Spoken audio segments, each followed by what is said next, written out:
Now, sorry, what was your name? Alessia. Alicia. Okay, please give a warm welcome to Alicia.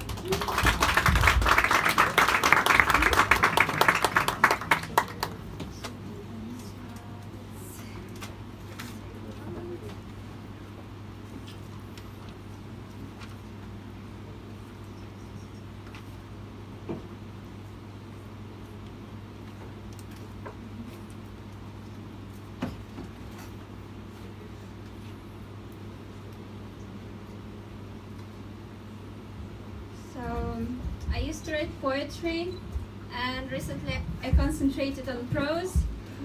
Sometimes I write my recollections of the day into small flash fiction pieces, and this one is called Tuesday Jam Session. Long before the show started, he was standing by the tiny door, hardly recognizable in the long line of restaurants and coffee shops, with a bleak poster stuck at the front. Tuesday Jam Session, all welcome. His stiff back hair was wet with the rain. He shivered at the cold wind trying to get under his shirt, but he knew neither wind nor rain would find its way into the tightly sealed leather case he was clutching to his chest. Wrapped on the sides, it concealed his most precious possession, a trumpet with a handcrafted rose brass bell. He checked his wristwatch. The show was about to begin. A man with a large square back hurriedly walked past, slamming the door in his face. A musician, he thought, perhaps much better than he was. Uncertain, he stepped back as if ready to leave. He was a shy man, after all.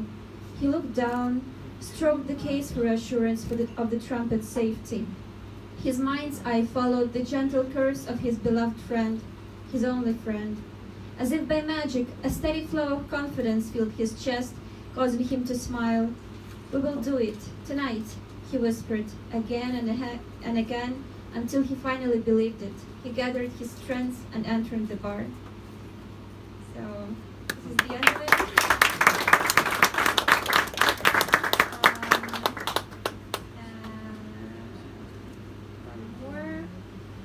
Midday drama.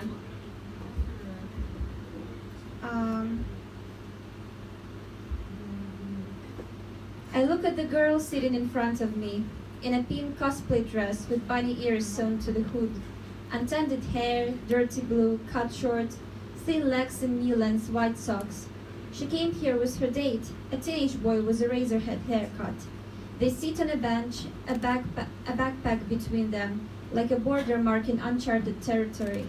They're in the middle of a lively conversation. The boy places his feet on the skateboard and slides from left to right, trying to reach the girl's white Van shoes. In a few minutes that I'm not watching, they're joined by a girl who appears to be the skater's friend. She's dressed in a boyish manner. Her hair is even shorter, more reserved and stolid than the bunny girl. Introduced to each other, the girls exchange the looks, asking, "Who the fuck are you?" That followed by feeble smiles. The new girl sits next to her friend, leans on him a little more, puts her left foot on the skateboard and pulls it gently to the right. The guy pulls back. She presses again with more vigor. That goes on forever. So much passion and hidden lust in this reckless endeavor of the first crush. Then she walks up and leaves. She won't remember the guy's name when she's my age, or maybe she will.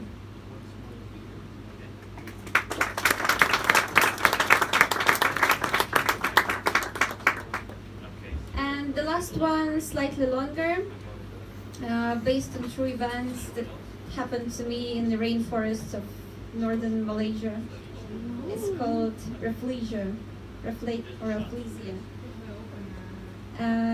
In her wildest dreams, she could not imagine ever seeing Rafflesia, the world's largest flower, in its natural habitat.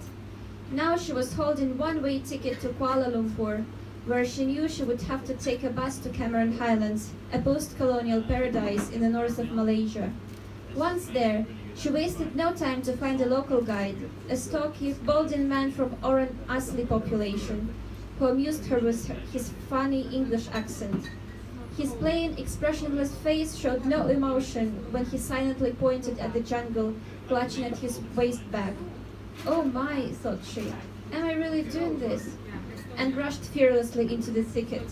Her guide followed, providing no explanation. Are we there yet? She asked, moving along a barely visible train for some time. Hearing no answer, she turned back, casually laying her eyes on the tip of a pointy hunting knife, until then neatly concealed in the back on the man's waist. Give me a ringgit, he said plainly, stressing the ringgit. But I already paid. And backpack. Now go. Rafflesia, that way. And he walked away, his silhouette fading between the tangled branches. Unable to give up her dream, she struggled through the thick forest, incidentally hoping to come across someone she could ask for help. Presently, she had to fight off the leeches doing somersaults and masterfully landing on the bare skin of her calves. At night, she curled up under a tree, ready to sprint at the slightest sound. She had never been so close to the edge. After 2 days' hike and gallons of shed tears, she finally reached one of the both tea plantations, startling the farmers with her modern-day Robinson Crusoe look. Her ragged clothes and a crazed expression awoke immediate compassion. She was given water. Someone called for plantation manager. Is this where I can see Rafflesia? She asked hopefully, after making a few sips and gasping for breath. Oh, but Rafflesia doesn't bloom at this time of year, was the response. Oh.